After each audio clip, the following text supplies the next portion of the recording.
السلام عليكم ورحمة الله وبركاته. মহান আল্লাহ রব্বুল আলামিনের দরবারে লাখো কোটি শুকরিয়া যে আল্লাহ রব্বুল আলামিন আমাদেরকে সুস্থ শরীরে জুমা আদায় করার জন্য তারই ঘরে আসার তৌফিক দিলেন। সেজন্য সকলে বলি আলহামদুলিল্লাহ। আল্লাহর হামদের সাথে সাথে লক্ষ কোটি দরুদ ও সালাম সেই রাসূল মকবুল সাল্লাল্লাহু আলাইহি ওয়াসাল্লামের রোজায়ে আথারে, যিনি এই রজব মাসের 26 তারিখ দিবাগত রাত 27শে রজব মহান আল্লাহ রব্বুল আলামিনের সাথে সাক্ষাৎ করেছিলেন, দিদার ইলাহি লাভ করেছিলেন, তথা মেরাজ শরীফ হয়েছিল। সেই রাসূল মকবুল সাল্লাল্লাহু আলাইহি ওয়াসাল্লামের রোজায়ে আথারে লক্ষ কোটি দরুদ ও সালাম। প্রিয় হাজিরিন, আজ সেই মেরাজ সম্পর্কে আলোচনা করব। আগামী সোমবার দিবাগত রাত সেই লাইলাতুল মেরাজ, সুতরাং এর আগে আর জুমা হবে না, আজকেই মেরাজের আগের জুমা। তাই মেরাজ সম্পর্কে আজকে কিছু আলোচনা করব, মেরাজের আমল সম্পর্কে কিছু আলোচনা করার চেষ্টা করব। আল্লাহ রব্বুল আলামিন যেন আমাদেরকে আলোচনা অনুযায়ী আমল করার তৌফিক দান করে, সকল বলে আমিন। আল্লাহ রাব্বুল আলামিন রাসূল পাক সাল্লাল্লাহু আলাইহি ওয়াসাল্লামের মেরাজ সম্পর্কে আলোচনা করতে গিয়ে সূরা বনী ইসরাঈল প্রথমেই ইরশাদ করেন, সুবহানাল্লাযী আসরা বিআবদিহি লাইলাম মিনাল মাসজিদিল হারাম ইলাল মাসজিদিল আকসা আল্লাযী বারাকনা হাওলাহু লিনুরিয়াহু মিন আয়াতিনা ইন্নাহু হুয়াস সামিউল বাসীর। মহান আল্লাহ রাব্বুল আলামিন তার বন্ধুর মেরাজ সম্পর্কে আলোচনা করতে যে শুরুতেই বলেন, সুবহান, মহান পবিত্র সেই সত্তা যিনি আসরা বিআবদিহি লাইলাম, যিনি তার প্রিয় বান্দাকে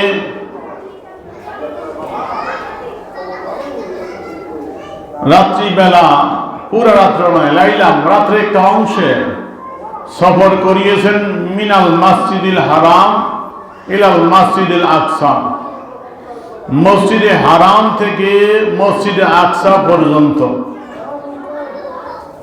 আল্লাহ রাব্বুল আলামিন পবিত্র কোরআনুল কারীমে মেরাজের প্রাথমিক আলোচনাটা তুলে ধরেছেন। আল্লাহ বলতেছেন, মহান পবিত্র সেই সত্তা আল্লাহ যিনি আসরা বিআবদিহি, তার প্রিয় বান্দাকে রাত্রি এক অংশে ভ্রমণ করালেন মসজিদ আকসা থেকে, মসজিদ হারাম থেকে মসজিদ আকসা পর্যন্ত। আল্লাযী বারাকনা হাওলাহু, সেই মসজিদের চারপাশে আল্লাহ বরকত দিয়ে পরিপূর্ণ করে দিয়েছিলেন। আল্লাহ বারাকনা হাওলাহু, আমি তার চারপাশে বরকত দিয়েছি। এবং এই মেরাজ, তার বন্ধুকে কেন মেরাজ সংগঠিত করলেন, তার রহস্য সম্পর্কে একটু ইঙ্গিত দিয়ে আল্লাহর হাবিবের সেই মেরাজের রহস্য সম্পর্কে ইঙ্গিত দিয়ে আল্লাহ বলতেছেন, লিনুরিয়াহু মিন আয়াতিনা, আমি আমার হাবিবের মেরাজ এই জন্য সংগঠিত করেছি, লিনুরিয়াহু, যেন আমি তাকে দেখাইতে পারি, মিন আয়াতিনা, আমার আয়াত সমূহ, আমার নিদর্শনাবলী, আমার যে গুপ্ত জিনিসগুলো রয়েছে, সেই জান্নাত জাহান্নাম, সেই জিনিসগুলো আমি আমার হাবিবকে দেখাবো। সেই আমার নিদর্শনাবলী দেখানোর জন্য আমি এই মেরাজ সংগঠিত করেছি। ইন্নাহু হুয়াস সামিউল বাসীর, নিশ্চয়ই তিনি সর্বশ্রোতা সর্বদর্শী। আল্লাহ রাব্বুল আলামিন এই আয়াতে কারিমার শুরুতেই একটা শব্দ আনলেন, সুবহান। বড় বিস্ময় আশ্চর্যজনক। এই আশ্চর্যজনক বিস্ময়কর আল্লাহ রাব্বুল আলামিন সুবহান শব্দটা এনেছেন এই জন্য যে মেরাজ এটি একটি বিস্ময়কর ঘটনা, আশ্চর্য ঘটনা। অল্প সময়ের ভিতরে আল্লাহর হাবিব সেই মসজিদে হেরাম থেকে মসজিদ আকসা হয়ে সপ্তম আসমান ভেদ করে আল্লাহ রাব্বুল আলামিন যত উপরে নিতে চেয়েছিলেন, জান্নাত পরিবর্তন করলেন, জাহান্নাম পরিবর্তন করাইলেন। তারপর আল্লাহর আরশ আযীম মা খান মা তার আরশ আযীম হয়ে তারপরে লামাকান আল্লাহ রাব্বুল আলামিন যত উপরে নিতে চেয়েছেন সব পরিদর্শন করাই আল্লাহর দিদার লাভ করলেন। দিদার দিয়ে আবার ওই অল্প সময়ের ভিতরে আবার জমিনে চলে আসলেন। এটি একটি বিস্ময়কর ঘটনা। এই জন্য আল্লাহ প্রথমে বলছেন সুবহান দিয়ে শব্দ দিয়ে শুরু করেছেন, যাতে মেরাজটা একটা অস্বাভাবিক, এটা স্বাভাবিক না, আশ্চর্যজনক, বিস্ময়কর। আল্লাহ রাব্বুল আলামিন তার বন্ধুর মেরাজ যে করিয়েছেন, এই আয়াতে কারিমার দ্বারা যে জিনিসটা প্রস্ফুটিত হয় সেটি হলো আকায়েদের কিতাবের ভিতরে, সেটি আকায়েদের নাসবের ভিতরে তুলে ধরেছে। আল মেরাজ লি রাসূলিল্লাহ সাল্লাল্লাহু আলাইহি ওয়াসাল্লাম ফিল ইয়াকজা বিশাকসিহি আই বি জাসাদিহি লা বিরূহি ফাকাত ইলা সামা সুম্মা ইলা মা শা আল্লাহু তাআলা মিনাল উলা আল জান্নাত আল কুরসি ওয়া হাক্কুনা সাবিতুন বিল খবরিল মাশহুর। আকায়েদের নসবির ভিতরে এবং তার সরানি ইবরাজ, সেখানে এই মেরাজের সম্পর্কে আমাদের কি বিশ্বাস সেটি তুলে ধরেছেন। বলা হচ্ছে মেরাজ লি রাসূলিল্লাহ সাল্লাল্লাহু আলাইহি ওয়াসাল্লাম, রাসূলের এই মেরাজটা সংগৃহীত হয়েছে ফিল ইয়াকজা, জাগ্রত অবস্থায়, বিশাকসি আই বি জাসাদিল আবি রুহি ফাকাত। রাসূল পাক সাল্লাল্লাহু আলাইহি ওয়াসাল্লামের মেরাজ এটি রাসূলের সশরীরে সংগঠিত হয়েছে জাগ্রত অবস্থায়, লাবির রুহি, রুহানি মেরাজ নয়, ঘুমের ঘরেও নয়, জাগ্রত অবস্থায় সশরীরে তথা ঘুমের মাধ্যমে স্বপ্নে নয়, রুহানি ভাবে নয়। আয়াতে কারিমা আল্লাহ বলছেন বিআবদিহি, তার প্রিয় বান্দা, তার প্রিয় রাসূল, তার প্রিয় বান্দা। আব্দ শব্দ শুধু রুহকে বোঝায় না, রুহু জাসাদ সম্পূর্ণ বডিকে বোঝায়, জেসেম রুহু মিলিয়ে আব। সুতরাং আব্দ শব্দ দ্বারা বোঝা যায় আল্লাহর রাসূলের মেরাজ সশরীরে হয়েছে। এবং রাসূল পাক সাল্লাল্লাহু আলাইহি সাল্লামের মেরাজ যে সশরীরে হয়েছে এটা আশ্চর্য। ঘুমের মাধ্যমে হলে এটা কোন বিস্ময়কর। ঘুমের মাধ্যমে তো কত জায়গায় যাওয়া যায়, ঘুরে আসা যায়, ঘুমের মাধ্যমে অনেক জায়গায় ঘুরে আসা যায়, শত শত মাইল ঘুরে আসা যায়, সব কিছু করা যায় স্বপ্নের মাধ্যমে, বিছানায় শুয়ে। এটা কোনো আশ্চর্য কিছু না। কিন্তু আল্লাহ সুবহান শব্দ শুরুতে আনছেন যে বিস্ময়কর, আশ্চর্যকর, যে স্বপ্নে নয়, জাগ্রত সশরীরে এই যে মেরাজ হওয়া, এটা বিস্ময়কর, বড় আশ্চর্যজনক। এই জন্য আল্লাহ সুবহান শব্দ ব্যবহার করেছেন। রাসূলের মেরাজ হয়েছে জাগ্রত অবস্থায় সশরীরে। এই আয়াতে কারিমার দিকে থেকেই এই আকীদা আকায়েদের কিতাবের ভিতরে ইমামগণ লিখেছেন, এম যে আমরা বিশ্বাস করব। এবং নিবরাদের ভিতরে তার ব্যাখ্যা লিখতেছে ফিল ইয়াকজা, যে জাগ্রত অবস্থায় আল্লাহর নবীর মেরাজ, ইশারাতান ইলা রাত। ফিল ইয়াকজা শব্দটা আনা হয়েছে এই জন্য যে ইয়াকজা, এই জন্য শব্দটা বলা হয়েছে জাগ্রত অবস্থায় মেরাজ। এই দিকে ইশারা করে এই কয়েক লাগানো হয়েছে ইলা রাদ আলা মান জাআমান আল মেরাজ কানা ফিল মানাম, যে একটা গ্রুপ রয়েছে যারা বিশ্বাস করে আল্লাহ রাসূলের মেরাজ স্বপ্ন যোগে হয়েছে, জাগ্রত অবস্থায় সরাসরি হয়েছে, এটা বিশ্বাস করে না, তাদের কথাটা রদ করার জন্য, প্রতিহত করার জন্য, জবাব দেওয়ার জন্য এখানে ফিলিয়াজা শব্দ আনা হয়েছে যে রাসূলের মেরাজ স্বপ্ন যোগে হয় নাই। আর যারা স্বপ্ন যোগ হয়েছে একটা দলিল দেয় হাদিস দিয়ে, সেই হাদিসটি হলো হযরত মুআবিয়া রাদিয়াল্লাহু তাআলা আনহু থেকে বর্ণিত। তিনি বলেন ফাকালা কানাত রুইয়া সলেহা, তিনি বলেন স্বপ্নটা ছিল একটা রুইয়া সলেহা আসলেকা, সঠিক দেখা। রুইয়া শব্দ থেকে মুরাদ নেই যে স্বপ্নে দেখা, যে সঠিক স্বপ্ন ছিল। এই হাদিসের আলোকে তারা স্বপ্নের মাধ্যমে মেরাজটা বুঝাইতে চায়। আরেকটি হাদিস মা আয়েশা রাদিয়াল্লাহু তাআলা আনহা থেকে বর্ণিত, তিনি বলেন আন্নাহা ক্বালাত মা ফুকিতা জাসাদ মুহাম্মাদিন সাল্লাল্লাহু আলাইহি ওয়াসাল্লাম লাইলাতুল মেরাজ। মেরাজের রজনীটি আল্লাহ রাসূল জিসম মোবারক হারিয়ে যায়নি। তো এর থেকে বোঝাইতে চায় যারা বলেন মেরাজ রাসূলের স্বপ্নযোগ হয়েছে, বিছানায় ছিলেন, যে মা আয়েশা রাদিয়াল্লাহু তাআলা আনহা যেহেতু বলেছেন মেরাজের রজনীতে রাসূলের জিসম মোবারক হারিয়ে যায় নাই, মানে বিছানায় ছিল, তাহলে স্বপ্নযোগ হয়েছে। এই হাদিস থেকে তারা এই মফহুমটা নিয়ে তারা এটা দাবি করে রাসূলের মেরাজ স্বপ্নযোগে হয়েছে, সশরীরে হয় নাই, রুহানি ভাবে হয়েছে। আচ্ছা, জবাব দিচ্ছে যে এখানে মুআবিয়া রাদিয়াল্লাহু তাআলা আনহুর হাদিস যে রুইয়া সলেহা বলা হয়েছে, দেখা, এটা স্বপ্নে দেখা নয়। আল মুরাদ বিল রুইয়া রুইয়া বিল আইন, বাস্তব চোখে দেখা। বলেন না সুবহানাল্লাহ। যে আল্লাহর রাসূল কি আল্লাহ বলতেছেন আমি মেরাজ এই জন্য করিয়েছি লিনুরিয়াহু মিন আয়াতিনা, আমার নিদর্শনাবলী দেখানোর জন্য। তো আল্লাহর নবী তার এই চোখ মোবারক দিয়ে আল্লাহর সেই নিদর্শনাবলী দেখে আসছেন, খোদ আল্লাহকে দেখে আসছেন। বলেন না সুবহানাল্লাহ। জান্নাত জাহান্নাম সবকিছু দেখাইয়া দিয়েছেন আল্লাহ তার হাবিবকে। এটা দেখা, চোখে দেখা, এটা সত্য দেখা, এটা বলছেন মুআবিয়া রাদিয়াল্লাহু তাআলা আনহু। আর মা আয়েশা রাদিয়াল্লাহু তাআলা আনহার হাদিসের অর্থ জিসম মোবারক হারিয়ে যায় নাই, এর অর্থ হইল আল্লাহ রাসূল জিসম মোবারক রূহ থেকে হারিয়ে যায় নাই, অর্থাৎ রূহ জিসম একত্রে ছিল, একসাথেই কি ছিল, মেরাজের মধ্যে ছিল। বলেন না সুবহানাল্লাহ।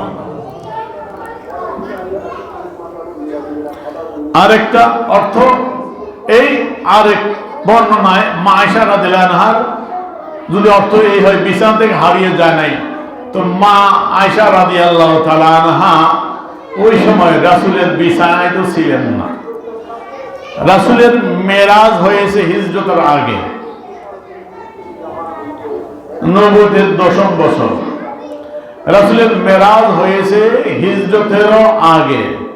আর মা আয়েশা রাদিয়াল্লাহু তাআলা আনহা রাসূলের ঘরে গেছেন হিজরতের পরে। তো রাসূলের হিজরতের আগের ঘটনা মা আয়েশা রাদিয়াল্লাহু আনহা তো বলতে পারেন না যে বিছানা থেকে যায় নাই। তাহলে বোঝা গেল মা আয়েশা রাদিয়াল্লাহু আনহা হাদিসের অর্থ হবে এই মেরাজ সশরীর হয়েছে, যেসে বিছানায় ছিল, এটা অর্থ না।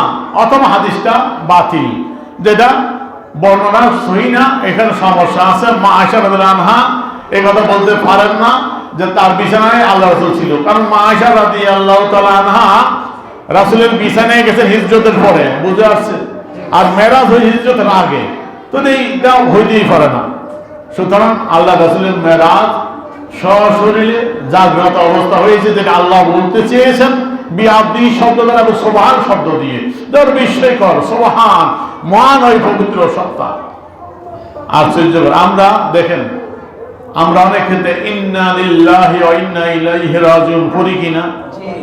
কোন সময় পড়ি? একজনে ভালো রেজাল্ট করছে, ভালো কিছু করছে, এটা শুনে কি পড়ি? কোন সময় পড়ি?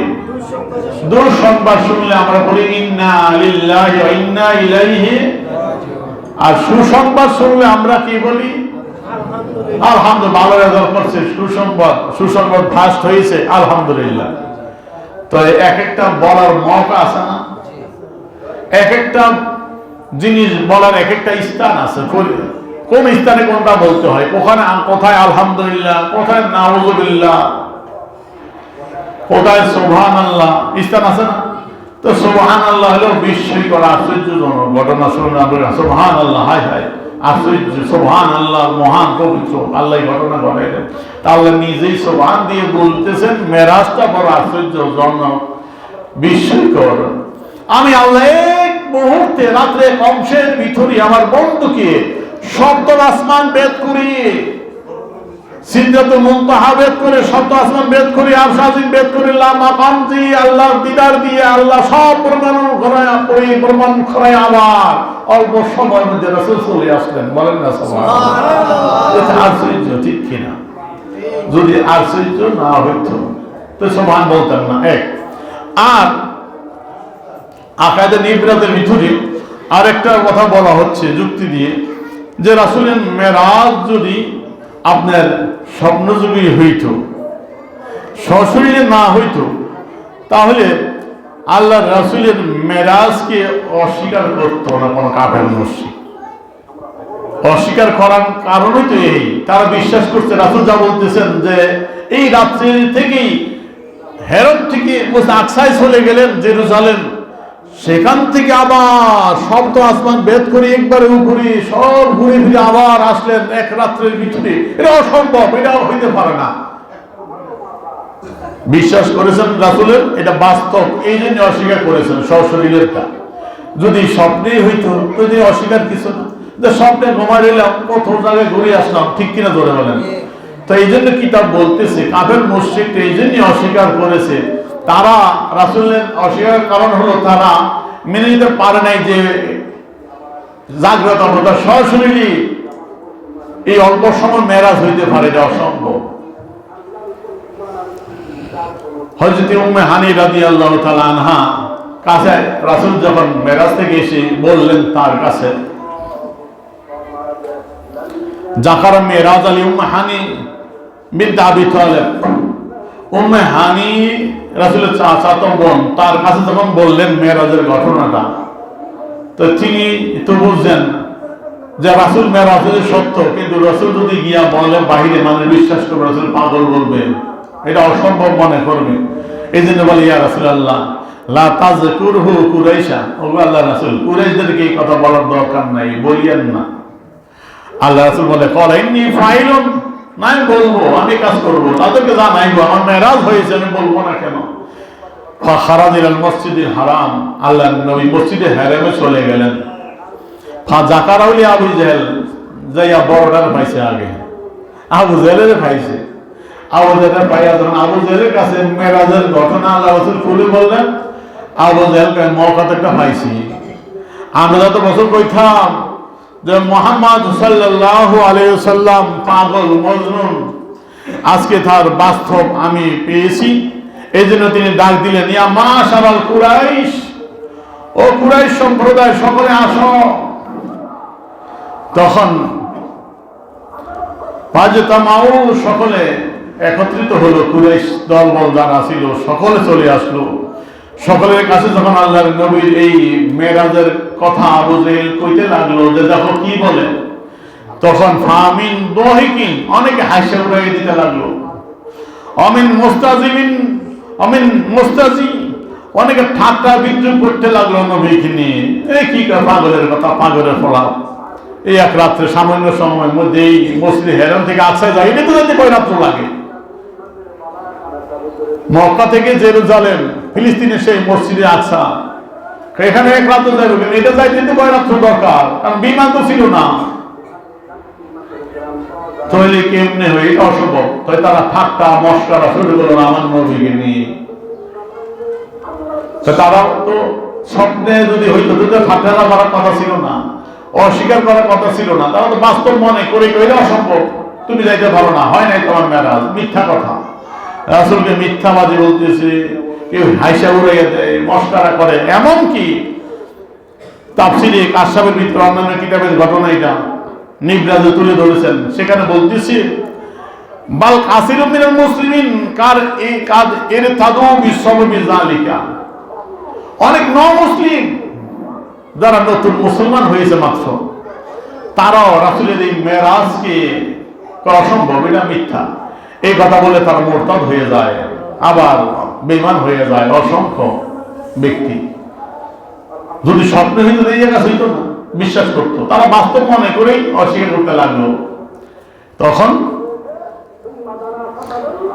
রুইয়া বর্ণিত আছে আন্নাহু কাউমুন ইলা আবি বকর, ওইখানে যারা শুনলো এই কথাবার্তা তাদের কিছু লোক ছুটে গেল হযরত আবু বকর সিদ্দিক রাদিয়াল্লাহু তাআলা আনহুর কাছে।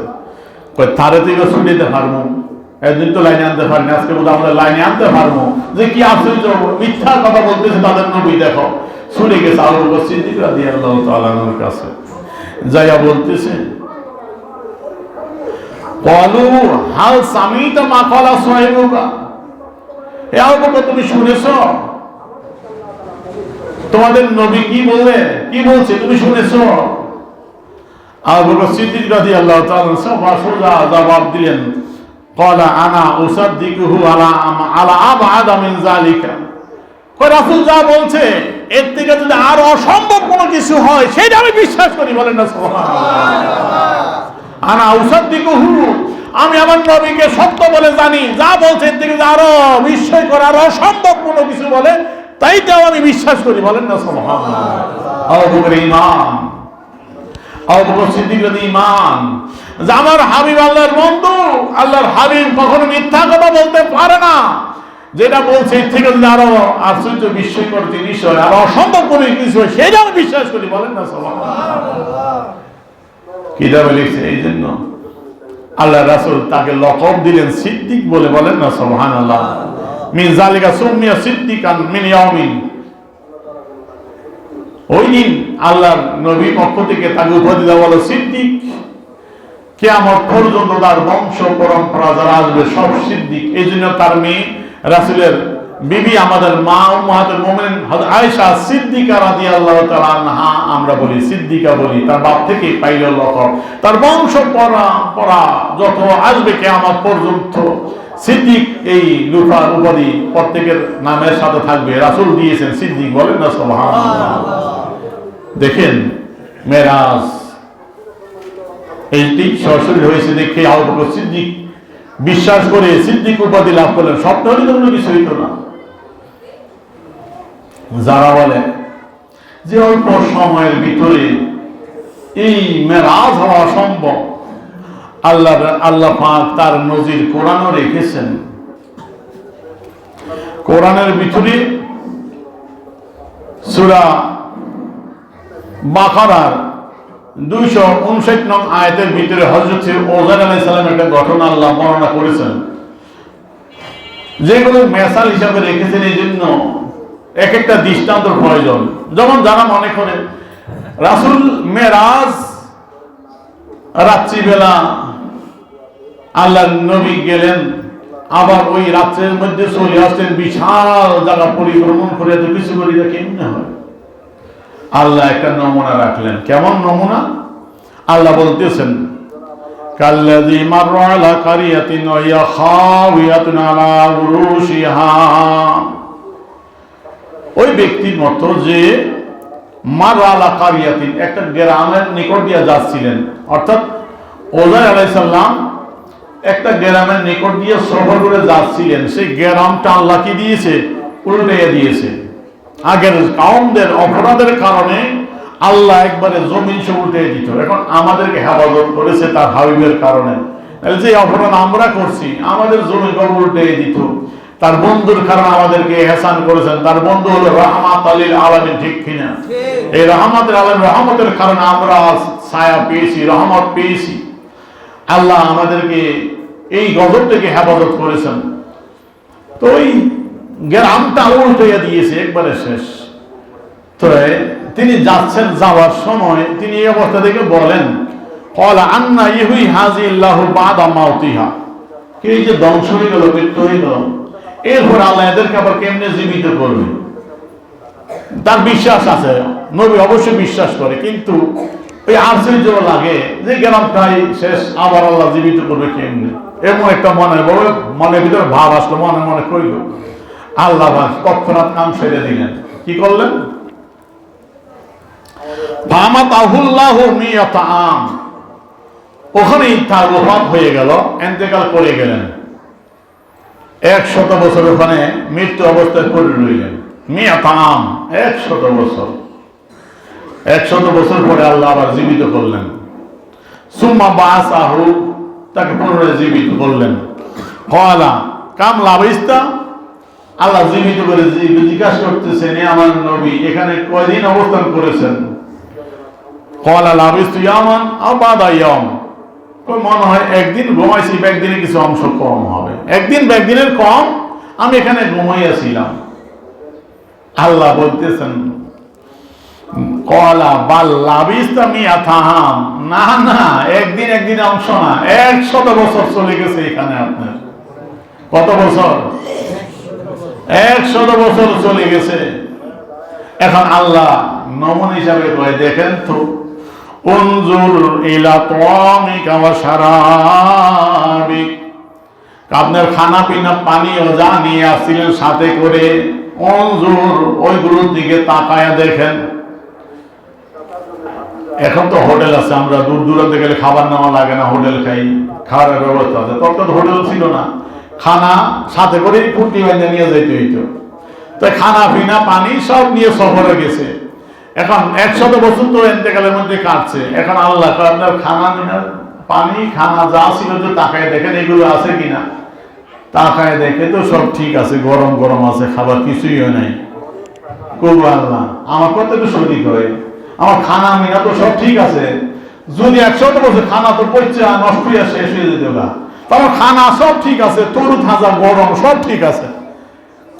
বাহনটা কি জানি ছিল, গাদা না, গাদাটার দিকে দেখেন তো গাদাটা কই, মানে গাদাটা খুঁজে পায় না। আল্লাহ বলতেছেন উনজুর ইলা হিমারিক, গাদার দিকে তাকাও, গাদাটা কই খুঁজে দেখো। গাদা খুঁজে আর পায় না। পরে পরে পায় কাইফা হুয়া, ওয়া কেমন ফারাহু মাইতান ইজামহু বাইদুন তালুহু। তাফসীরে লিখতেছে গাদাটা দেখলো মরে মাটির সাথে মিশে গেছে, হাড় পাওয়া যায়, হাড় রোদের আলোতে ঝিলমিল করছে, মাংস নাই, কিছু নাই, পচে গেছে। এখন কি একদিন নেই, এখন আয় হায় এর তো অনেকদিন। গাদা পচে মাটির সাথে মিশে গেছে, তো আমার 100 বছর কাটে গেছে। আল্লাহ বলতেছেন লিনা জালাক আয়াতাল লিন্নাস, এটা কেন করলাম? লি নাজ আলাকা, তোমার এই ঘটনা বানাইলাম আয়াতাল লিন্নাস, মানুষের জন্য একটা নিদর্শন। বলেন না সুবহানাল্লাহ। মানুষের জন্য একটা নিদর্শন বানাইলাম। কি নিদর্শন? আমি আল্লাহ 100 বছর কাটাইয়া দিতে পারি এক মুহূর্তের মধ্যে। আবার এই 100 বছর ব্যবধানের ভিতরে যে খানা পিনা নষ্ট হওয়ার কথা, ওটি আমি আল্লাহ তরতাজা টাটকা রাখতে পারি। ঠিক কিনা ধরে বলেন? 100 বছর কিছুই হয় নাই, ফ্রিজ ছিল নি, ফ্রিজে তো ভাই 100 বছর দূরের কথা, 1 মাসও তো খানা পিনা ঠিক থাকতো না। তাইলে আল্লাহ বলে এইটা নিদর্শন আমি বানাইলাম মানুষের জন্য। আমি আল্লাহ অল্প সময়ের ভিতরে ঘটনা ঘটাইতে পারি। দেখো তোমার খানা পিনা কিছুই হয় নাই, আবার গাদা আমাদের সাথে মিশে গেছে। গাদাটা আল্লাহ পাক মুহূর্তে মধ্যে জীবিত করছেন, গোস্ত মিলে গাদা হয়ে গেছে, ওই মৃত্যুকে জীবিত করে দেখানোর জন্য আর কি। তা আমার কথা হলো এখানে আল্লাহ বলতেছেন এটা নিদর্শন বানাইলাম। এই নিদর্শন আমাদের মেরাজের ভিতরে কাজে লাগে। দেখেন আল্লাহ নবী মেরাজে গেলেন, বিশাল জায়গা পরিক্রমা করলেন, কত বছর চলে গেল। আল্লাহ রাসূল মেরাজ থেকে আসলেন, যেখানে ওযু করছিল ওযুর পানি ওখানে গড়ায়, বিছানা গরম, অল্প সময়ের মধ্যে চলে আসলেন। খানা পিনা যে আল্লাহ 100 বছর টাটকা রাখতে পারে, ঠিক কিনা জোরে বলেন? আমার নবীর জন্য আল্লাহ কি সেটা করতে পারে কি পারে না? তো অসম্ভব, অসম্ভব না আল্লাহর জন্য।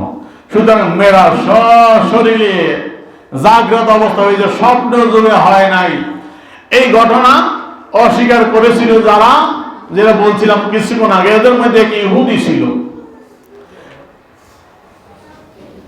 কাসাসুল আম্বিয়ার মধ্যে বর্ণনা করতেছে এক ইহুদি এই ঘটনা শুনে মিথ্যা, নবীকে কাযযাব বলে, মিথ্যাবাদী বলে চলে গেল। মিথ্যা কথা কি বলছে, এটা অসম্ভব হইতে পারে না। সে যাই একটা মাছ কিনা, বাজারে থেকে মাছ কিনা সকালবেলা তার স্ত্রীর মাছটা দিয়ে তুমি এটা খাটো, এটা রান্না করে আমি গোসল করে আসতেছি, খাওয়া দাওয়া করবো। সেই ইহুদি যখন গোসল করতে গেল, তো ওই তৎকালে আরব দেশের ওই জাহিলিয়া যুগের যে প্রভাব, তারা বিভৎস অবস্থায় পুরা কাপড় চোপড় খুলে পানির ভিতরে নেমে গোসল করত। তো এই ব্যক্তি যখন গোসল করতে নামছে, ডুব দিছে, আল্লাহ পাক তার চেহারার পরিবর্তন করে মাইয়া বানাই দিছে। এখন মাইয়া ডুব দিয়ে মাইয়া হয়ে উঠছে। পাশে এক যুবক যাচ্ছিল, দেখে এই অবস্থা, ওই পুরুষ জোর করে মেরে নিয়ে গেছে। নিয়ে তাকে বিয়ে করে তার সাথে সংসার করে কয় বছর, কয় সেখানে 7 বছর তার ঘরে জীবন কাটলো। সন্তান হইল কয়জন? প্রায় 3 জন সন্তানের জনক হইল, 3 জন সন্তানের মা হইল। সে 3 জন সন্তান ছিল পুরুষ, হইল মহিলা। 7 বছর কাটলো পুরুষের ঘরে, সন্তান জন্ম দিল কয়টা? 3টা। পরবর্তীতে এক সময় আবার আসলো গোসল করার জন্য ওই জায়গায়। গোসল করতে আইসা যখন আবার পানিতে ডুব দিয়েছে, গোসল করে উঠে দেখে আগের শুরুতে ওই পুরুষ হয়ে গেছে, তার জামা কাপড়ও দেখা যায় এখানে আছে। খুশি হইয়া তাড়াতাড়ি ওই জামা কাপড় করে দৌড় দিছে বাড়িতে। বাড়ি যেয়ে দেখে বউ এখনো মাছ কুটে। ব্যাপার কি, তুই মাছ কুটতে আছো এখনো? কি হয়েছে? 7 বছর চলে গেল, তুমি মাছ এখনো কুটতে আসো? মাছের মাত্র দিয়া গেল, কোথায় গেল 7 বছর? তুমি কি খাও? কার কি গো, মানে আমার 7 বছর আমি পুরুষ থেকে মহিলা হইলাম, 3 জনের মা হইলাম, তারপরে আবার পরিবর্তন হয়ে আসলাম, 7 বছর চলে গেল, কি খাও? হায় হায়, বেরিয়ান শিখে দিলে আমার জামাই তো জিনে ধরছে, হায় হায়, এটা তো পাগল হয়েছে। এখন যাবো কয় জামাইরে পাগল, কি কও? তুই পাগল, কি কও? মাত্র মাছ দিলা, তুমি 7 বছর চলে গেছে, এটাও সম্ভব?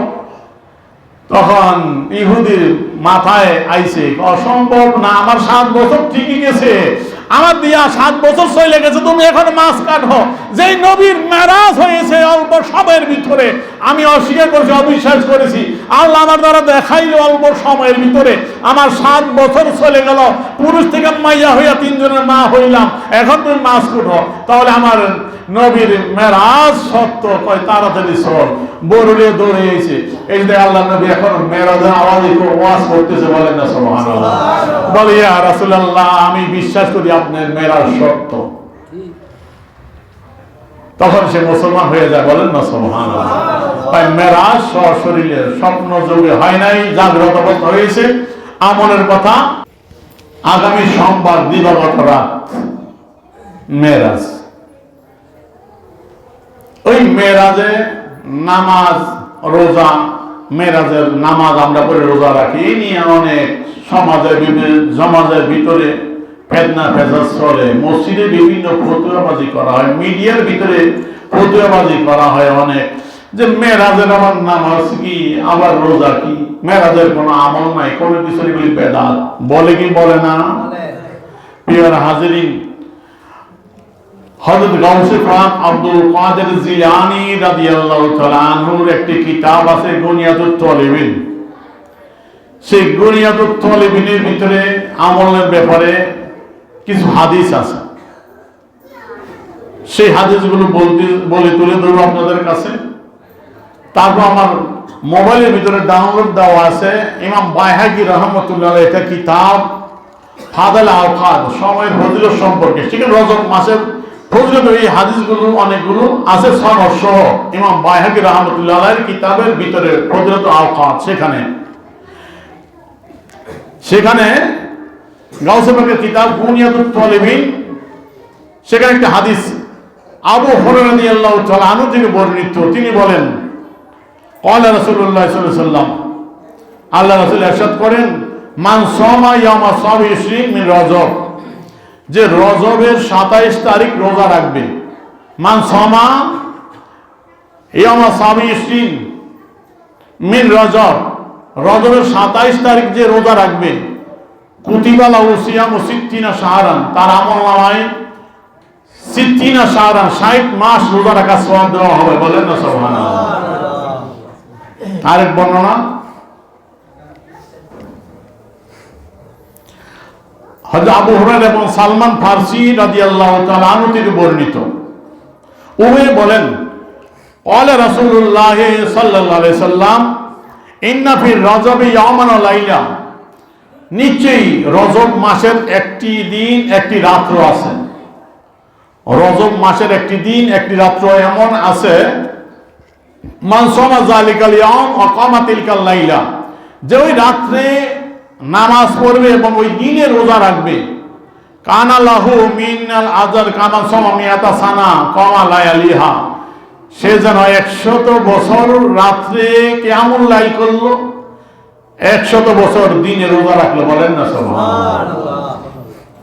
এই হাদিসটা মহুম একটু এবারতে পরিবর্তন বায়াকির সনদসহ ওই তার কিতাবের ভিতরে তিনি বর্ণনা করেছেন। ওই তারিখটা কি? ওহিয়া বি সালাসাতি আবকিনা মিন রজব, রজবে 3 দিন বাকি থাকতে, সেটা হলো 26 তারিখ দিবাগত রাত 27শে রজব।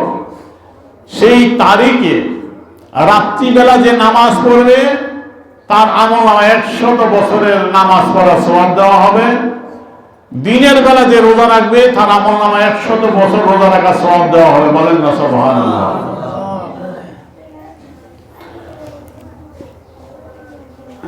বায়হাকি শরীফের ওখানে আরো অনেকগুলো আমলের কথা আছে, আমি এগুলো শুরু করে আগামী জুমায় একটু দেখাবো, আজকে না। আজকে আমি যুক্তি দিয়ে দুটি কথা বলে শেষ করে দিচ্ছি, সময় অনেক হয়ে যাচ্ছে। তাহলে আমল করা রোজা এবং নামাজের দলিল আছে কি নাই? আছে। এখন নামাজ পড়ার ব্যাপারে কোন নিষেধাজ্ঞা আসেনি যে পৃথিবীর মধ্যে 1 বছর 365 দিনে এমন একদিন আছে যেই দিনের রাত্রিবেলা নামাজ পড়া নিষেধ? আসেনি ভাই? কোন রাত্রে নামাজ পড়া নিষেধাজ্ঞা আছে শরীয়তে? তাহলে যে কোন রাত্রে নামাজ পড়া যায়, ঠিক কিনা? নিষেধ আছে কোন? রোজার ব্যাপারে বছরে রোজা রাখা হারাম কয় দিন? 5 দিন। 2 ঈদে 2 দিন, ঈদুল ফিতর, ঈদুল আযহা। ঈদুল আযহার পরে 3 দিন আল্লাহ আমার মেহমানদারি করার গোশত খাওয়ার জন্য 3 দিন রোজা রাখা হারাম। আইমে তাশরিক 10, 11, 12, 13 জিলহজ মাসে 4, আর রমজানের পয়লা শাওয়াল, ঈদুল ফিতর 1 দিন। এই বছরে 5 দিন রোজা রাখা হারাম। এছাড়া কোন রোজা রাখা হারাম আছে না। তাহলে আমার ভাইয়েরা দলিল আছে, দলিল রাখলাম। দলিল পত্র ছাড়াই যদি আমি 26 তারিখ দিবাগত রাতে নামাজ পড়ি, কোন মুফতি কোন মাওলানা সাহেবের ক্ষমতা আছে হারাম ফতোয়া দিতে পারে? কোরআন হাদিসে কি কোন রাত্র নামাজ পড়ার নিষেধাজ্ঞা আছে? তাহলে কোথায় তোমরা হইচই শুরু করে দিলাম? যে রাত্রে আল্লাহর নবী এত বড় নিয়ামত মিরাজ ঘটিত হয়েছে, তার শুকরিয়া বন্ধ আমার উম্মত নামাজ পড়া, শুকরিয়া ইবাদত করা, নামাজ পড়ো, কোরআন তেলাওয়াত করো, দরুদ শরীফ পড়ো, জিকির করো, যে কোনো নেক আমল দ্বারা আল্লাহ শুকরিয়া আদায় করা আমাদের নৈতিক দায়িত্ব, ঠিক কিনা? নিষেধ পাইলা কোথায়? 27শে রজব পরের দিন দলিল নাই, বাদ দিলাম।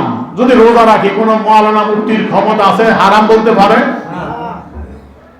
একমাত্র 5 দিন, জিলহজ মাসে 4 দিন, আর হইল শাওয়ালের 1ম তারিখ, ঈদুল আযহা, ঈদুল ফিতরের সাথে সংশ্লিষ্ট। এই 5 দিন ছাড়া আর কোন রোজা হারাম আছে? তো আমি 27শে রজব যদি রোজা রাখি, কোন মুফতির ফতোয়া দেওয়ার ক্ষমতা আছে হারাম? নিষেধ করার ক্ষমতা আছে? ওই শুকরিয়া আমি রোজা রাখবো, দলিল আছে। তারপরে এটা তো রজবের খাস দলিল আছেই। এছাড়াও আল্লাহ রাসূল বলতেছেন, আল্লাহর জন্য যদি কোনো এক ব্যক্তি একদিন নফল রোজা রাখে একটা, আল্লাহ পাক তাকে জাহান্নাম থেকে এত দূরে রাখবে যেমন আসমান জমিনের মধ্যে যত ব্যবধান। বলেন না সুবহানাল্লাহ। আরেক বর্ণনা আছে 70 খারিফা, 70 বছর দূরে রাখবে তাকে আল্লাহ। বলেন না সুবহানাল্লাহ। আরেক বর্ণনা আছে একটা কাক বাচ্চা থেকে বড় হয়ে বুড়া হয়ে মরা পর্যন্ত যত জায়গা উড়ে, যত হাজার মাইল উড়ে, এত দূরে থাকবে তার থেকে জাহান্নাম যে ব্যক্তি আল্লাহকে সন্তুষ্ট করার জন্য একটা নফল রোজা রাখে, বলেন না সুবহানাল্লাহ। তো ওই 27 রোজা রোজা রাখতে তো এই সবটা তো পাওয়া যাবে, ঠিক কিনা? তো তোমরা নিষেধ করো কেন ভাই? এটাই বুঝে আসে না, কেন নিষেধ করো জনগণকে? কেন আমল থেকে দূরে রাখো জনগণকে? জনগণকে আল্লাহর রাসূল আমল করতে দাও, তারা বেশি বেশি আমল করুক। এর হাজিরিন বুঝে আসছে? ইনশাআল্লাহ কষ্ট দিন আল্লাহ পাক আমাদের সঠিক বুঝ দান করে, সকলে বলি আমিন। আমা আলাইনাল বালাগ। আসসালামু আলাইকুম ওয়া রাহমাতুল্লাহি ওয়া বারাকাতুহু।